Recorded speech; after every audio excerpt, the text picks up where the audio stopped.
आज factorisation चॅप्टरला last topic पर्यंत घेऊन जाणार आहोत. आपण लास्ट टाइम कालपर्यंत प्रॅक्टिस केली आयडेंटिटीज कशा यूज करायच्या. मी ते व्हिडिओ आज अपलोड करतोय. सगळे व्हिडिओ पहा 2-2 वेळा. प्रत्येक क्वेश्चन आपण कसा सॉल्व्ह केला हे तुम्हाला कळलं पाहिजे. आपण आयडेंटिटीज यूज करून सॉल्व्ह करणं, त्यामध्ये ए स्क्वेअर मायनस बी स्क्वेअरचा यूज कसा करायचा हे आपण पाहिलं. पॉवर 4 आला, 5 आला तर कसं कॉमन काढायचं, यावर काल भरपूर प्रॅक्टिस केली. आपल्याला अजून एक क्वेश्चन त्याचे नंतर करायचे. आता थोडंसं सिरियसली लक्ष द्या. आता आपल्याला आयडेंटिटीज न वापरता फॅक्टरायझेशन करायचे, जे मी तुम्हाला पहिल्या दिवशी शिकवलं होतं. तर बघा, फॅक्टरायझेशन विदाउट आयडेंटिटीज, त्याच्या प्रोसेसला मी परवा एक नाव दिलं होतं, आठवत असेल तर स्प्लिटिंग द मिडल टर्म. आपल्याला जी मिडल टर्म असते ना, तिचे 2 पार्ट्स करायचे असतात. ते कसे करतात हे मी तुम्हाला सांगितलं होतं. आपण त्याला परत एकदा टेक्स्टबुकचेच मी सगळे एक्झाम्पल घेत आहे. कालपासून मी जेवढे शिकवले एकही आउट ऑफ टेक्स्टबुक नव्हतं. त्याच्यावरून तुम्हाला कळेल तुमच्या टेक्स्टबुकमध्ये खूप चांगले क्वेश्चन्स आहेत. आता समजा आपल्याला असा प्रश्न आला, P square plus 6p plus 8. नीट लक्ष द्या. आपण चेक करू इथे आयडेंटिटी लागते का. त्यासाठी आपण काल एक टेक्निक शिकली होती. हा कशाचा स्क्वेअर आहे, पी चा. हा कशाचा स्क्वेअर आहे, रूट 8 चा. 4 चा स्क्वेअर आहे का 8. झोपेत आहेत तुम्ही. जर तुम्ही याला आणि याला मल्टिप्लाय करून जर डबल केलं तर मिडल टर्म बनेल का, नाही बनत. आणि आपण पाहिलं होतं, या दोघांचे स्क्वेअर रूट घेऊन मल्टिप्लाय करून डबल केलं तर मधली टर्म बनते. तेव्हा आपण पाहत होतो आयडेंटिटी यूज होते 1 2 किंवा 3. पण इथे तसं होत नाहीये. म्हणजे आता इथे आयडेंटिटी नाही, म्हणजे हा परफेक्ट स्क्वेअर नाहीये. It may be a rectangle. ठीक आहे. तर हा एक क्लोज फिगर बनवेल, पण तो अशी बनवेल. जर तो परफेक्ट स्क्वेअर असता, आयडेंटिटी जिथे जिथे यूज होते तिथली फिगर एक स्क्वेअर बनेल. कळलं. पण जिथे आयडेंटिटी नाही लागत तिथं कंपल्सरीली एक तर असा रेक्टँगल बनेल, नाहीतर असा रेक्टँगल बनेल. ठीक आहे. आता आपल्याला एवढं तर गॅरंटी झाली की इथे रेक्टँगल बनणार. मग त्यासाठी आपण पाहू. रेक्टँगल आहे तर त्याला एक लेंथ आणि एक ब्रीड्थ असेल ना. तर आपल्याला त्याची लेंथ आणि ब्रीड्थ काढणे म्हणजे याचे फॅक्टर काढणे असते. 2 नंबरला मल्टिप्लाय करून हा येईल ना. मग एरिया काय आहे, लेंथ इंटू ब्रीड्थ आहे. त्याची लेंथ आणि ब्रीड्थ काढायची म्हणजे याला फॅक्टराइज करायचं. तर फॅक्टराइज करण्यासाठी मी तुम्हाला टेक्निक शिकवली होती. फर्स्ट आणि लास्टला मल्टिप्लाय करा. तुम्हाला कळण्यासाठी शिकवायलो परत. दोन्ही साईन प्लस आहेत तर प्लस ठेवा. हा प्लस, हा पण प्लस. आता मला करायचे याचे 2 पार्ट्स.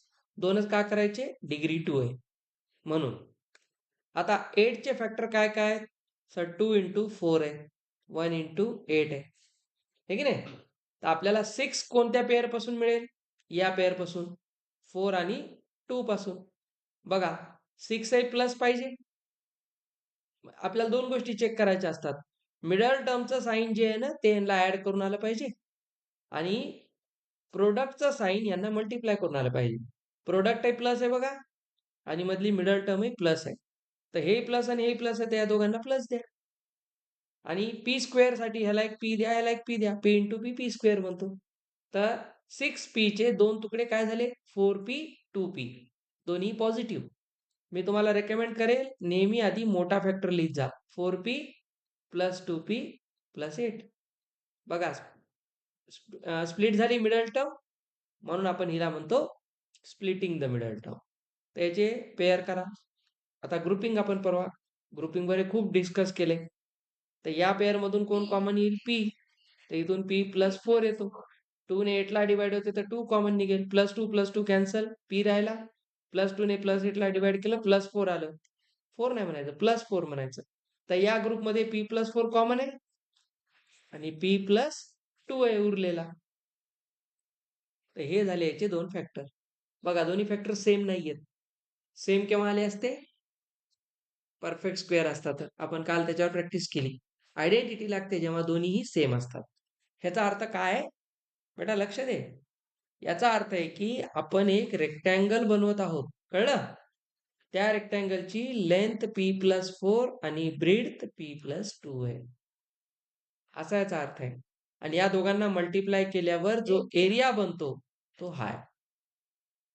तर हे तुम्हाला पुढे 9th स्टँडर्डला येतं वर्ड प्रॉब्लेम्स मध्ये.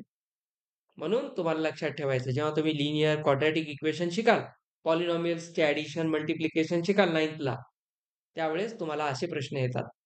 अ rectangle has length and breadth, then what is its area.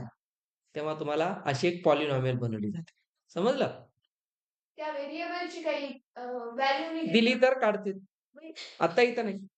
व्हेरिएबलची व्हॅल्यू निघते जेव्हा आपण याला इक्वेशन म्हणून शिकतो. आता हे अल्जेब्रिक एक्सप्रेशन आहे. This is not equation. मी याला इक्वल टू समथिंग काही लिहिलंय का? So it's not equation. It's generally an expression. Process कळली?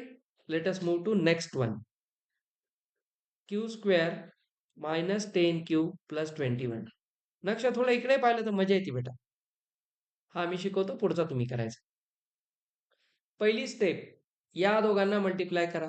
21 पी स्क्वेअर क्यू स्क्वेअर.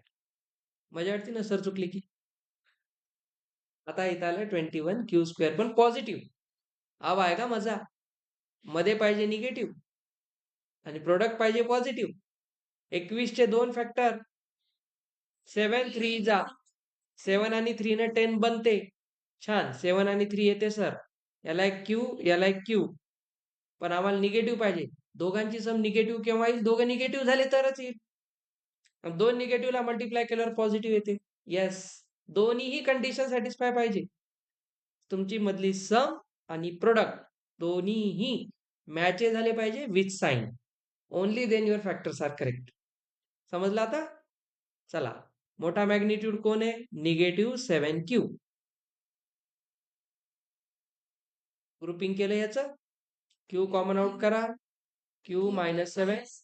3 ने 21 ला जाते तर -3 कॉमन आउट करा. नेहमी इथला घेऊन मायनस करत जा. चला, हे गेलं.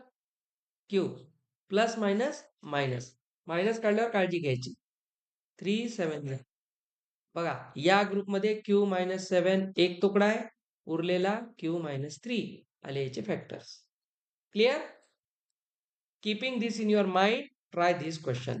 P square plus 6p -16. हे करा. याच्यानंतर आपल्याला शिकायचंय डिव्हिजन. पहा, पहिल्यांदा या दोघांचं प्रोडक्ट घ्या, पण ते घेताना -16p स्क्वेअर होईल. म्हणून सांगायलो विथ साइन काम करत जा. आता ऐका, 16चे फॅक्टर 6 यासारखे 8 2 जा. 8 आणि 2 ला काही तरी करून 6 येते की नाही? सबट्रॅक्ट करून येते. थांब थांब, माहिती ना. तर एक पी तर लावून टाका. आता नीट आहे. इथे एक चूक काय होते, मी जे सांगायलो तिथे लक्ष द्या. आपल्याला प्रोडक्ट निगेटिव्ह आणायचे आणि सम पॉझिटिव्ह आणायचे. तर आपल्याकडे चान्स आहे 1 + 1 मायनस केल्याशिवाय तर होणार नाही. कधी कधी मुलं काय करतात, याला मायनस याला प्लस करतात. प्रॉब्लेम काहीच नाही, प्रोडक्ट येते निगेटिव्ह, पण सम निगेटिव्ह 6 येते. दिसलं? आपल्याला काय पाहिजे? पॉझिटिव्ह. तर आपल्याकडे 2 साइन आहेत म्हणून गैरवापर नाही करायचा. तर नेहमी टेक्निक सांगतो, एक प्लस आणि एक मायनस घ्यायचं जर काम पडत असेल, तर जो मोठा फॅक्टर असतो त्याला इथलं साइन देत चला. हा प्लस आहे तर याला प्लस याला मायनस म्हणा. प्रोडक्टला काही फरक पडत नाही. पण बघा आता सम +6 झाली की नाही? Now this is correct. एवढाच कॉन्सेप्ट आहे याच्यात. आता फॅक्टर काय होती? मोठा फॅक्टर 8p, लहान फॅक्टर -2p. विथ साइन खेळायचं. ग्रुपिंग करा. p कॉमन घ्या. p + 8. -2 कॉमन घ्या. p आहे. मायनस मायनस प्लस होईल 8. ऍस्ट्रॉइड पडो किंवा काय म्हणताला अर्थक्वेक येऊ, सुनामी येऊ, ठीक आहे, पाकिस्तान श्रीमंत हो, ठीक आहे, काही हो, हे डबडं सेम आलं पाहिजे. कळलं तुम्हाला? ते डबडं करेक्ट आलं तर आपला आन्सर करेक्ट आहे. म्हणून तुम्हाला म्हणलं इथे चुका कुठे होतात माहितीये? हा मायनस काढतात बऱ्याचदा मुलं, पण त्याला ह्याच्यासोबत मल्टिप्लायच करत नाहीत. ती काळजी घ्यायची नेहमी. त्यासाठी डोकं शांत जागेवर ठेवायचं. हे करताना डोक्यात जेठालाल नसला पाहिजे. चला, या ग्रुपमध्ये कोण कॉमन आहे? +8. खरकट उरलेलं p -2 आले याचे फॅक्टर. आता समजला क्वेश्चन कसा होतो? हा लास्ट होता पण त्यांनी थोडं ट्विस्ट टाकले. इझीच आहे. आता कॉन्सेप्ट शिकलात की संपलं काम. इथे आपण 8th स्टँडर्डला जेवढं तुम्ही काय म्हणू शकता त्याला स्ट्रेच करू शकता कॉन्सेप्टला आपण केलेलं आहे.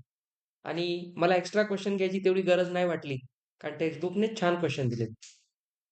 Now let us move the last topic of this chapter and that is division of polynomials. ठीक आहे.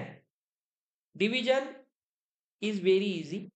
Using laws of indices we can do it. Exponent पॉवरचेच लॉज वापरायचेच.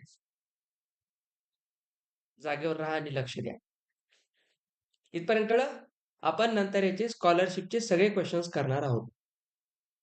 आता या चॅप्टर नंतर मी तुम्हाला एकदा पॉलिनॉमियल शिकवणार. पॉलिनॉमियल्स मध्ये 9th स्टँडर्डचा कॉन्सेप्ट आहे याच्यासाठी स्कॉलरशिपला. एक म्हणजे 9th स्टँडर्डचाच चॅप्टर आहे पूर्ण पॉलिनॉमियल्स तुम्हाला. तो आपण एकदा शिकणार. त्याच्यानंतर मी तुम्हाला 2 ते 3 पिरियडमध्ये सर्कलचे सगळे प्रॉपर्टीवाले क्वेश्चन शिकवणार. म्हणजे स्कॉलरशिपचा सिलेबस संपला आपला. मग आपल्याला रिव्हिजन आणि राऊंड्स घ्यायचे. स्कॉलरशिपचे राऊंड्स कारण 22 फेब्रुवारीला एक्झाम आहे आपली. आपल्याकडे आता जवळपास 2 महिने आहेत. जवळपास 22 पर्यंत. तर आपला सिलेबस हे पुस्तकाचा संपत आला. डेटा हँडलिंग झालं की सगळं संपलं काम आपलं. मीन मेडियन मोड काढता येणं सगळं आलं. आता बघा बेटा, डिव्हिजन ऑफ पॉलिनॉमियल्स.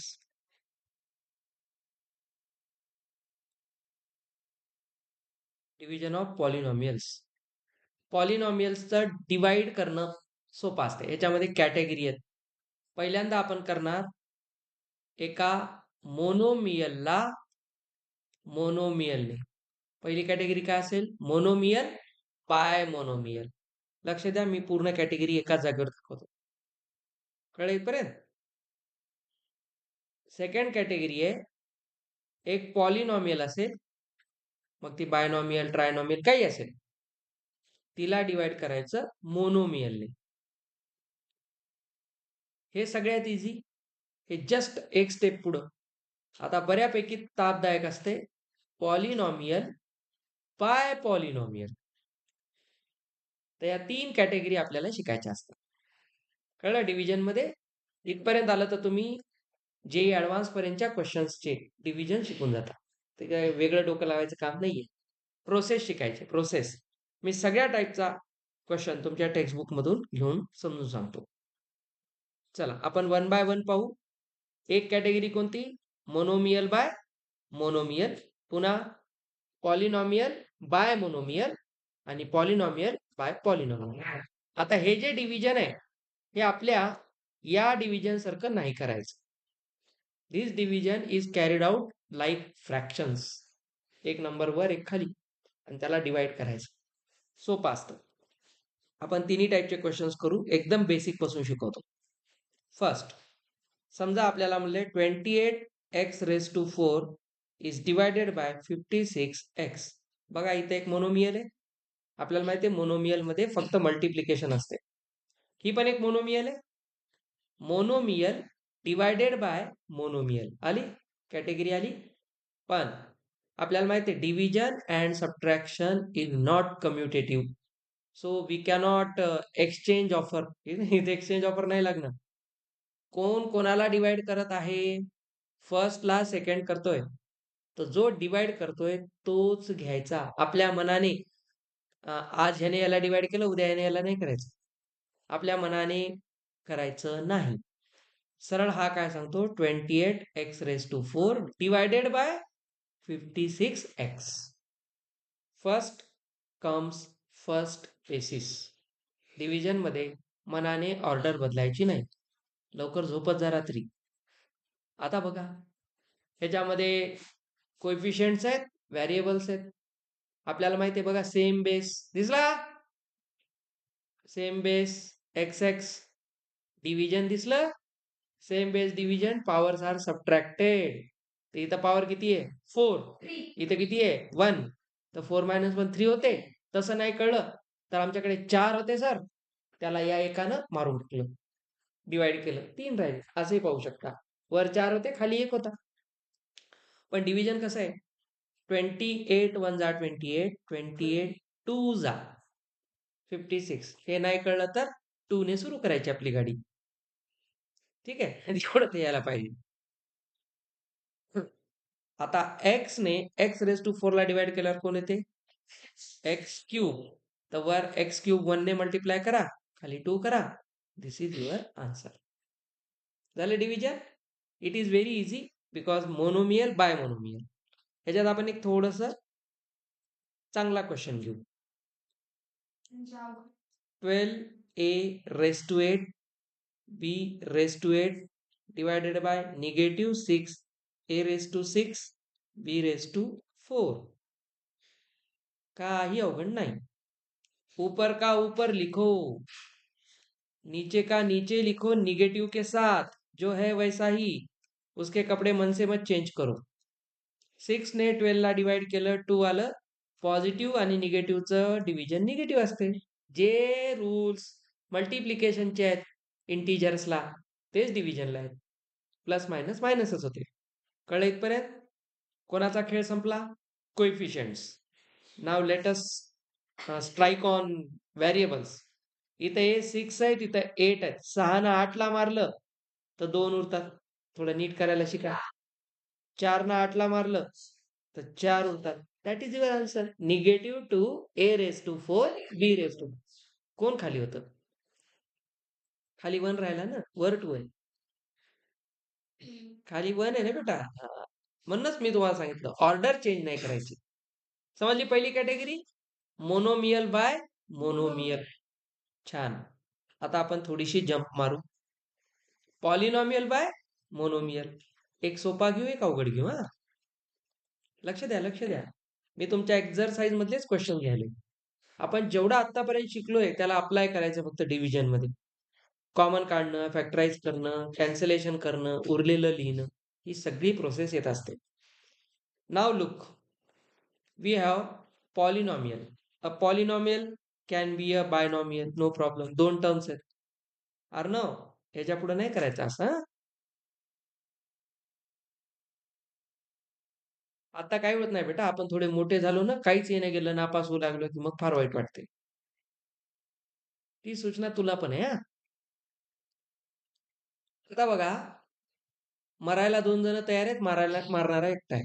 डिव्हिजन मध्ये काय आहे? तुकडे करायला दोघं आहेत. दोघांचे तुकडे करायचे, करण्यासाठी एकच तलवार आहे. तर हे काय म्हणेल? बारी बारीने या. तर पहिल्याला हा डिवाइड करेल, बारी बारीने डिवाइड करेल. दुसरा कोण आहे? निगेटिव्ह 6x, तोही डिवाइड करेल. तर काही नाही, हा कॉमन बेस आहे दोघांचा. कळलं? एकदा म्हणतो मी तुझा खून करतो, नंतर याचा खून करतो. तर बारी बारीने करायचं. 5 ने 3 ला तर काही होत नाही, याला आराम करू द्या. पॉइंट मध्ये घुसू नका. एका x ने 2x ला मारलं, 1x राहिला. तर इथं बघा 5x/3 दिसतंय का?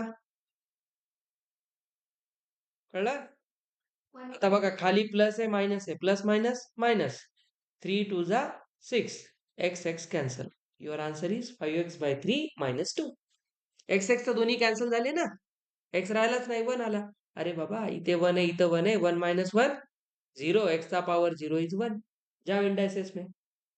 म्हणून सगळ्या प्रोसेसकडे लक्ष द्यायचं. आता हे झालं बायनॉमियलला मोनोमियलने केलं. आता याच्यात आपण एक मोठी ट्रायनॉमियल घेऊ. चला असे एक घेऊ.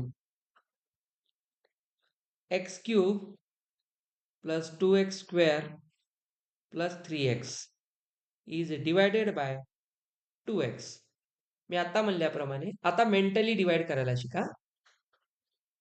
पहिल्याला 2x ने करा. 2 ने इथे 1 ला केलं तर 1/2 राहील. दिसलं? वर 1 खाली 2 आहे ना. वर 1 आहे, खाली 2 आहे. टेन्शन नाही घ्यायचं. 1 ला 2 ने डिवाइड केलं तर हाफच येणार. x ला x केलं तर x स्क्वेअर. झालं इथलं काम. हा प्लस खाली प्लस. 2 2 गेला. x ने ह्याला केलं तर 1x राहिला.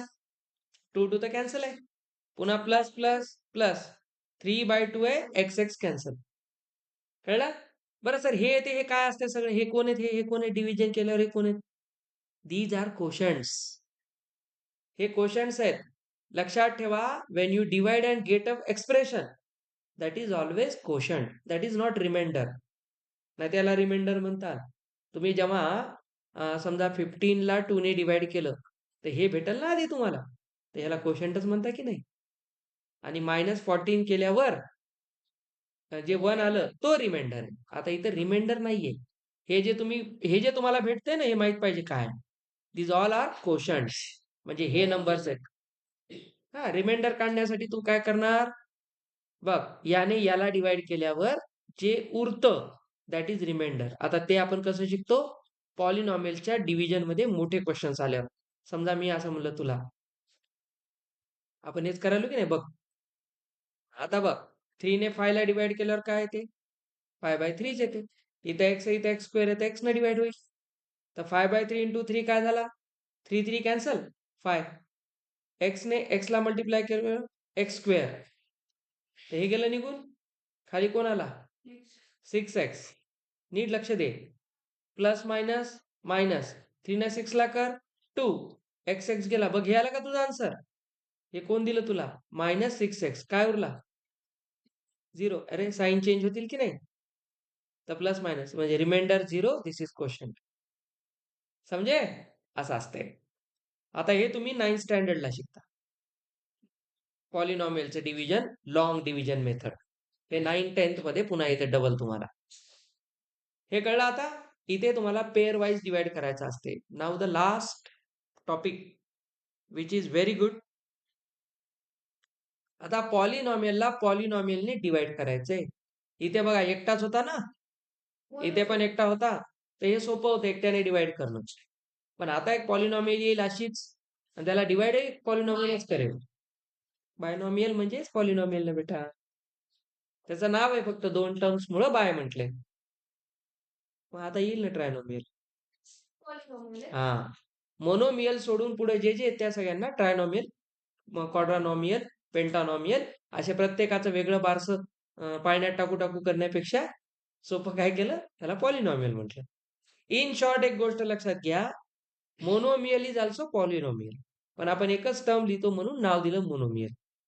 अजून मी पुढे जसं तुम्ही मोठ्या वर्गात याल तेव्हा ह्या गोष्टी अजून जास्त क्लिअर होतील. चलो, अब हम देखेंगे पॉलिनॉमियल को डिवाइड करना है पॉलिनॉमियल से. तो एक छोटा सा नन्ना सा प्यारा सा एग्जाम्पल लेंगे. y² + 7y + 10 आली का ट्रायनॉमियल. याला म्हणतो हा डिवाइड करा y + 5 ने. आता खाली बायनॉमियल आहे. आता याच्यासारखं डायरेक्ट होते का असं काही? नाही. आता थोडीशी काळजी.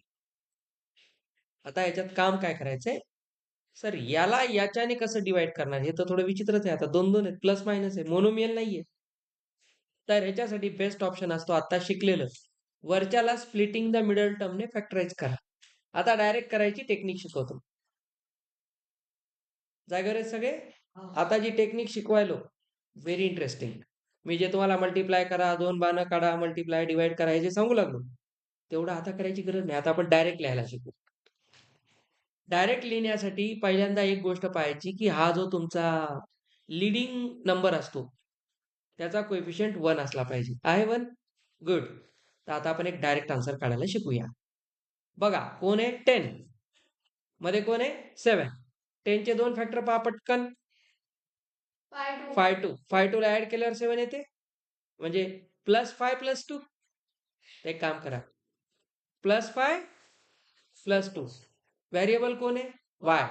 इथे एक लिहा y, इथे एक लिहा y, दोघांना लावा ब्रॅकेट, फॅक्टर्स आले. No splitting the middle term, direct factor आले. मी डायरेक्ट लिहिलं बघा, म्हणून म्हणलं आधी असं असं का केलं. आता बघा, असं त्यामुळेच केलं, लक्ष द्या रे पोरं. त्याला डिवाइड कशाने करायचंय? बरं, वर मल्टिप्लाय आहे. हा, जेव्हा वर सगळीकडे मल्टिप्लाय असते तेव्हा आरामात ह्या दोघांचा खून होऊ शकतो. कॅन्सल झालं, कौन बचा? दिस इज डिव्हिजन. आपण करू याचे अजून 2-3 एक्झाम्पल घेऊ. बेसिक कळलं? मी तुम्हाला याचे फॅक्टर डायरेक्ट काढायची टेक्निक शिकवली. सिंगल वाल्याचे पटपट काढता येतात, टेन्शन घेऊ नका. आपण चांगले चांगले क्वेश्चन्स करू अजून. Let's say m² - 14m - 32 divide करना है m + 2 से. कोण आहे बघा? निगेटिव्ह 32 आहे. 32 चे फॅक्टर -14 कुठे येते? 16 दोन्ही 32. 16 2 जा 32. 16 आणि 2 चं सबट्रॅक्शन 14 येते. नाही. इथे मी तुम्हाला काय सांगितलं, याचे दोन फॅक्टर कोण आहेत? 16 आणि 2. तुम्हाला प्रोडक्ट निगेटिव्ह आणायचे. मी आताच बोललो, इथला साईन मोठ्याला देत जा. म्हणून या गोष्टी शिकवल्या मी. इथे -16 + 2. व्हेरिएबल कोण आहे? एम बोले तो मुन्ना भाई. झाले याचे फॅक्टर. खाली कोण आहे? एम + 2. खतम. Answer is m -16. हे करा. हेच आहे 10th स्टँडर्डला, हेच आहे पुन्हा. क्वाड्रॅटिक इक्वेशन मध्ये फक्त.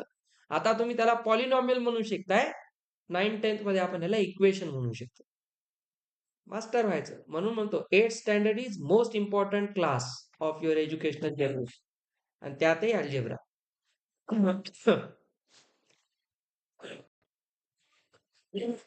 डबल फॅक्टर कॅन्सलेशन उरलेलं लिहायचं. तसे येतील, डोंट वरी. स्टेट बोर्डला पण एक चॅप्टर आहे डिव्हिजन ऑफ पॉलिनॉमियल फॅक्टरायझेशनचा. असे क्वेश्चन्स आहेत, मी तुम्हाला तसे दाखवेल.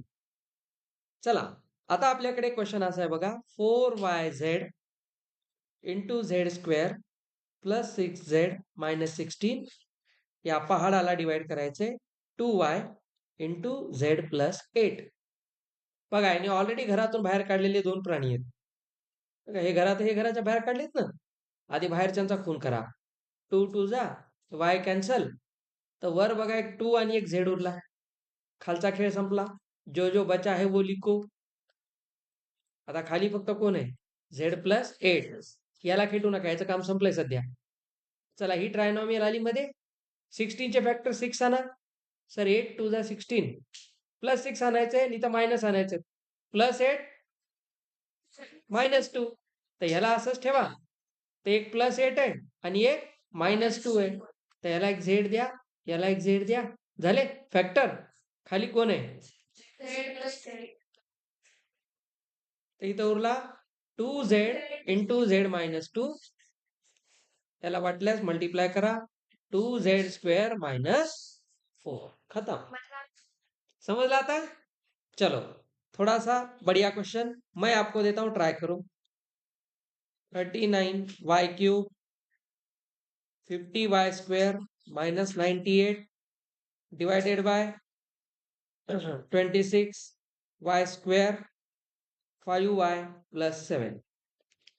बेटा, समथिंग स्क्वेअर मायनस समथिंग जेव्हा दिसते ना, तेव्हा अंदाज घ्यायचा की इथे a² - b² लागू शकतो. पण तो डायरेक्ट लागताना दिसत नाही, कारण इथे परफेक्ट स्क्वेअर नाहीत. काल सांगितलं होतं याला √50चा होल स्क्वेअर म्हणता येते, याला √98चा होल स्क्वेअर म्हणता येते. बरं, हे करून काही फायदा नाही, कोणी कटताना दिसत नाही. तर अशा वेळेस काय करायचं? थोडं शांत डोक्याने याला सॉल्व्ह करायचं. आधी तर मला दिसते बघा, 13ने हे दोघं डिवाइड व्हायलेत. ठीक आहे. पुन्हा y² ने ह्याला डिवाइड केल्यावर एक y उरतोय. तर इकडे 3y राहिला, खाली 2 राहिला. आता ह्याच्याकडे या आणि हा जो उरलाय, आपण प्रयत्न करू हा मरतो का चेक करू. तुम्ही नीट बघा. या दोघांना डिवाइड करण्यासाठी 2 ने डिवाइड करणं सोपं आहे. ते काम करू, मी एक मोठा ब्रॅकेट करतो इथे आणि या दोघातून कॉमन काय काढतो? 2. 2 काढल्यावर ह्याने याला डिवाइड केल्यावर कोण येते? 25y². याला केल्यावर येते 49. बघा परफेक्ट स्क्वेअर आले की नाही. मी तुम्हाला हेच सांगत असतो. आता हा 2 पण बाहेर जाऊ द्या याच्यासोबत. 3y इंटू 2 फॅक्टरच आहेत. उरलं कोण? 25y² - 49. खाली कोण कोण आहे? 2 इंटू 5y + 7. पटकन भेटलं की मारून टाकायचं. 2 पण कॅन्सल करून टाकायचा. सगळ्यांनी लक्ष द्या. क्या क्या बचा? 3y. आता लक्ष द्या. 25y² आहे 5yचा होल स्क्वेअर आणि हा आहे 7चा होल स्क्वेअर. बघा, a² - b² आले की नाही. बघा, म्हणून म्हणालो तुम्हाला गोष्टी लपलेल्या दिसल्या पाहिजे. याला एकदा a + b, एकदा a - b लिहितो आपण. तर एकदा काय होईल सर? 5y + 7, 5y - 7. खाली कोण आहे? 5y + 7. कळलं? ये देखो. मला कटताना दिसत नाही, पण लपलेला प्राणी आहे. चुन चुन के मारना पडेगा. तर 3y इंटू 5y - 7 डिवाइड केल्यावर काय येते? 15y² - 21y. This is your final answer. समजे? असे लपलेले प्राणी असतात. त्याच्यामध्ये याचाच एक सोपा व्हर्जन दाखवतो. थांबा, लिहू नका. सगळं पीडीएफ शेअर करायलोय मी. लिहू नका. मी पीडीएफ टाकल्यात काल तुमच्या ग्रुपवर. बिलकुल लिहा, पण घरी लिहा, म्हणजे तुमचं रिव्हिजनही होईल. आता बघा इथं दिसतं का तसं काही? बघा हा थोडासा इझी आहे. पहा मी आता म्हटलं तसं 4 3 जा XY दोघे गेले. इथं 3 राहिला फक्त. याला नीट पहा. 3x चा होल स्क्वेअर आणि 4y चा होल स्क्वेअर. हा प्रश्न सोपा आहे हा. बघा 3 a square minus B square आला. तर a plus B, a minus B, खाली कोण आहे? 3x प्लस 4y, ये गया. तर इथं उरला 3 into 3x minus 4y, multiply करा 9x minus 12. Clear? Here your chapter is ended. आणि क्वेश्चन जे जे बुक मध्ये आहेत ते तुम्हाला करायचे. उद्या बुक सोबत ठेवायचं. आता इंग्लिशचा काढा सर, येतीलच 5 मिनिटात. इथंच बसायचं, उठू नका. ऐका मी काय सांगायलो. उद्या कंपल्सरी बुक पाहिजे तुमचं. कंपल्सरी हा. नाही तर मी बसू देणार नाही. मॅथचं साधं बुक, आपलं टेक्स्टबुक, एनसीईआरटीचं बुक घेऊन यायचं. आणि या एक्झरसाइजचे मी काय काय शिकवलेत, काय काय ठेवलेत. उद्या पहिलेपासून 3 एक्झरसाइज आहेत. सगळे क्वेश्चन्स करायचे. जे डाऊट आला मला इथे विचारायचं. उद्या इथं बसून लाईव्ह सॉल्व्ह करायचे जाऊन.